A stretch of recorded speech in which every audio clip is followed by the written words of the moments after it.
आज का topic 12th physics objective का महत्वपूर्ण प्रश्न के बारे में जानेंगे, जिसे प्रत्येक वर्ष इससे सवाल पूछे जाते हैं। तो चलिए आज हम लोग इस प्रश्न को जानते हैं। और हाँ, आप भी इस प्रश्न का आंसर जानते हैं तो आंसर दीजिए और बताइए कि आपने कुल कितने प्रश्न सही किए। तो पहला सवाल कि किसी आवेशी चालक खोखले गोलाकार के भीतर विद्युतीय तीव्रता का मान कितना होता है? तो ऑप्शन नंबर 0, यानी कि किसी खोखला चालक के भीतर में आवेश का मान नहीं होता है, इसलिए इसका आवेश विद्युतीय तीव्रता का मान 0 होता है। क्वेश्चन नंबर 2, 3 संधारित्र जिनमें प्रत्येक की धारिता है श्रेणी क्रम में जोड़े गए हैं, तो परिणामी धारिता का मान कितना होगा? तो इसका C होगा, C/3। अगर इसी को श्रेणी क्रम में न कहकर समांतर क्रम में कहता तो ऑप्शन नंबर B हो जाता, लेकिन यहाँ श्रेणी क्रम में कहा है, इसीलिए ऑप्शन नंबर C होगा राइट आंसर। क्वेश्चन नंबर 3, 2 सेलों को जिनके विद्युत वाहक बल E1 और E2 तथा आंतरिक प्रतिरोध R1 और R2 है, जो समांतर क्रम में जोड़ा गया है, इसका समतुल्य विद्युत वाहक बल कितना होगा? तो समतुल्य विद्युत वाहक बल का मान जो होता है वो E1 into R2 plus E2 into R1 बटा R1 प्लस R2 होता है, जो ऑप्शन नंबर B में है। चलिए प्रश्न नंबर 4 की ओर बढ़ते हैं। इसे थोड़ा सा जूम कर लेते हैं। चलिए, एक लौह चुंबकीय पदार्थ की चुंबकशीलता क्या होता है? तो चुंबकशीलता चुंबकीय पदार्थ की बात करता है तो इसका म्यू <1 होता है। चलिए प्रश्न नंबर 5, ध्रुव प्रबलता का सही मात्रक तो न्यूटन प्रति एम्पियर मीटर, यानी ऑप्शन नंबर B होता है। प्रश्न नंबर 6, विद्युत हीटर में जिस तत्व का व्यवहार किया जाता है वह तत्व नाइक्रोम होता है, और यह सवाल बहुत बार एग्जाम में रिपीटेड क्वेश्चन है, प्रश्न है। चलिए क्वेश्चन नंबर 7, शोषित विद्युत ऊर्जा तो यह ऑप्शन नंबर C यानी विभवांतर के वर्ग के समानुपाती होता है। विद्युत ऊर्जा यानी कि E जो होता है प्रोपोर्शनल, वो V² का होता है, तो विभवांतर के वर्ग के समानुपाती होता है। प्रश्न नंबर 8, हीट स्टोन ब्रिज से मापा जाता है, तो हीट स्टोन ब्रिज से जो है वह उच्च तथा निम्न प्रतिरोध मापा जाता है। प्रश्न संख्या 9, एक विद्युत धारा का समीकरण इतना दिया हुआ है, तो इसको विद्युत धारा की आवृत्ति निरूपित किया जाता है। इसका फॉर्मूला होता है T = sin ओमेगा T और ω/2 पाई, तो यहाँ पे 100 पाई बटा 2 पाई कर देंगे, तो पाई से पाई कट जाएगा और 2 से 100 50 बार में कट जाएगा, तो आंसर हमारा 50 आ जाएगा, जो ऑप्शन नंबर B का है। चलिए अगला क्वेश्चन 10वां, प्रतिघात का मात्रक या प्रतिरोध का मात्रक क्या होता है? ये भी एग्जाम में 9 और 10 बहुत बार रिपीटेड क्वेश्चन है। तो यह जो है प्रतिघात या प्रतिरोध का मात्रक ओम होता है, ऑप्शन नंबर 1। अगला क्वेश्चन 11, शीर्ष धारा I0 और वर्गमूल धारा I RMS में संबंध तो यह संबंध जो होता है वह ऑप्शन नंबर 1 होता है, जो आर्मेस करंट के 1/√2 गुना होता है। क्वेश्चन नंबर 12, एक निकट दृष्टि दोष ग्रसित व्यक्ति स्पष्ट रूप से देखने के लिए व्यवहार कौन सा लेंस का प्रयोग करता है? तो यह अवतल लेंस का प्रयोग करता है। अगर यही क्वेश्चन दूरदृष्टि दोष से ग्रसित व्यक्ति के लिए पूछता तो ऑप्शन नंबर ए हो जाता, लेकिन निकट दृष्टि दोष के लिए पूछा है, इसीलिए आंसर बी हो जाएगा। तो फोकस दोनों पर कीजिएगा आप लोग। चलिए क्वेश्चन नंबर 13,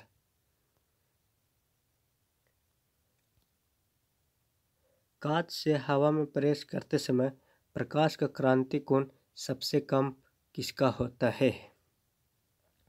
तो यह बैंगनी रंग का सबसे कम क्रांति कोण होता है। अब अगर सबसे ज़्यादा की बात करें, तो ज़्यादा जो होता है वह लाल रंग के होता है, और कम पूछ रहा है हमारा सवाल में, तो यह बैंगनी रंग का होता है। आपने देखा होगा इस तरह के प्रिज्म की ओर जो ज़्यादा मुड़ता है उसका एंगल क्रांति कोण कम बनता है, तो उसका रंग होता है बैंगनी का। चलिए क्वेश्चन नंबर 14 कहता है, एक पतले प्रिज्म जिसका अपवर्तनांक म्यू है तो न्यूनतम विचलन कोण कितना होगा? तो इसका ऑप्शन नंबर बी होगा, यानी म्यू -1 इंटू एम्पियर, यानी ये। अगला, प्रकाश के अनुप्रस्थ तरंग प्रवृत्ति की पुष्टि करता है, तो यह पुष्टि ध्रुवण करता है, option number C. Question number 16, एक लेंस जिसका म्यू इक्वल टू 1.5 दिया हुआ है, नाभ्यांतर हवा में 20 सेंटीमीटर है। इसका नाभ्यांतर एक माध्यम में जिसका अपवर्तनांक 1.5 है तो कितना हो जाता है? तो यह जो है वह इन्फानाइट हो जाता है। इन्फानाइट कब होता है? जब ऊपर की मात्रा का होता है, यानी कि ज़्यादा होता है और नीचे 0 हो जाता है, उस कंडीशन में इन्फानाइट हो जाता है। चलिए क्वेश्चन नंबर 17 यानी कि 17, विद्युत चुम्बकीय तरंग के संचरण की दिशा। तो विद्युत चुम्बकीय तरंग के संचरण की दिशा की बात करता है, तो यह जो होता है वह ऑप्शन नंबर डी यानी कि E vector cross product B vector होता है। चलिए अगला प्रश्न 18 को हम लोग देखेंगे। इसको थोड़ा सा, क्वेश्चन नंबर 18, चुंबकीय क्षेत्र बी तथा चुंबकीय क्षेत्र ई के अनुपात का मात्रक क्या होता है?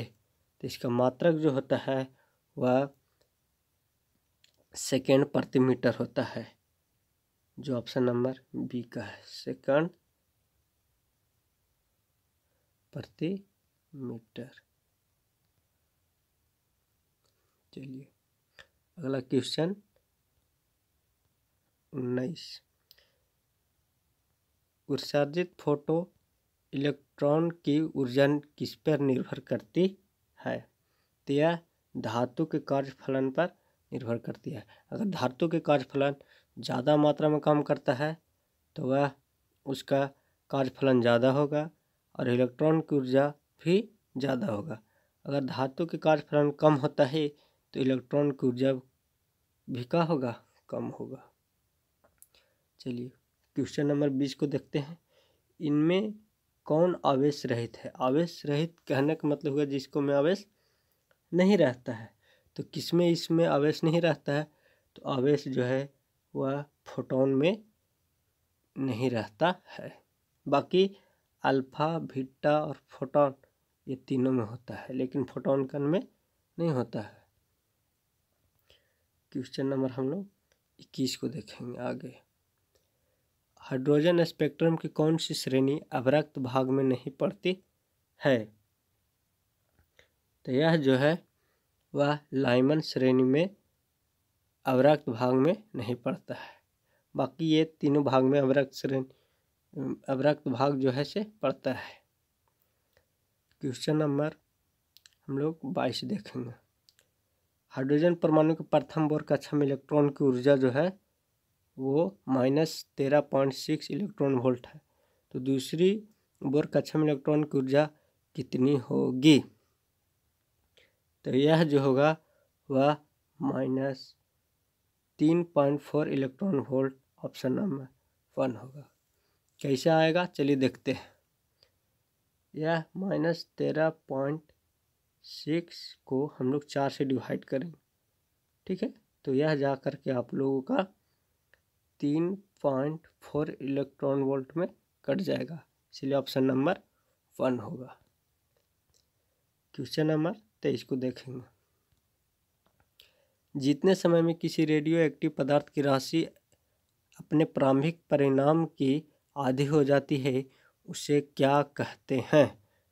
तो सिंपली सी, जब इसका राशि प्रारंभिक परिणाम से आधी हो जाती है तो इसे हम लोग अर्ध आयु कहते हैं, यानी कि जिसका आयु आधा हो जाता है। प्रश्न संख्या 24 की ओर बढ़ेंगे।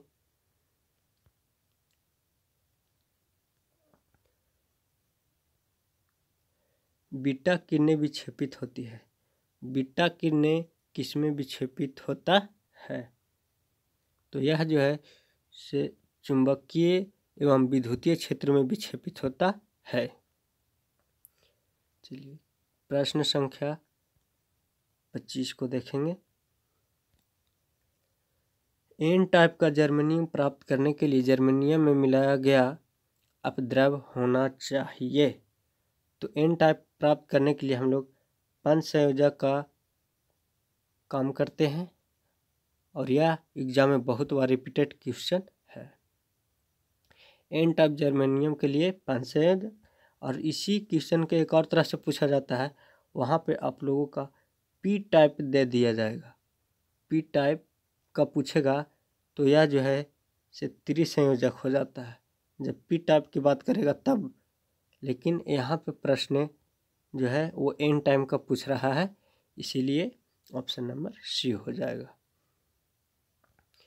चलिए अगला प्रश्न 26 को।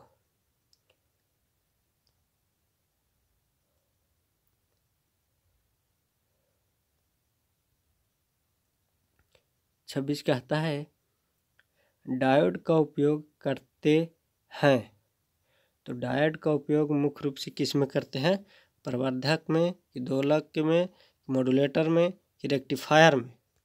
तो यह जो है वह रेक्टिफायर में होता है। चलिए अगला सवाल। नैन गेट के लिए बूलियन व्यंजक कौन है? तो नैन गेट की बात करता है तो नैन गेट इसमें एंड और नैन गेट दोनों का मिला हुआ जोड़ होता है, इसीलिए इसमें A dot B equal to 1 होता है। तो यह ऑप्शन नंबर 1 में मिल रहा है, इसका ऑप्शन नंबर 1 होगा। तो चलिए अब नेक्स्ट वीडियो में मिलेंगे।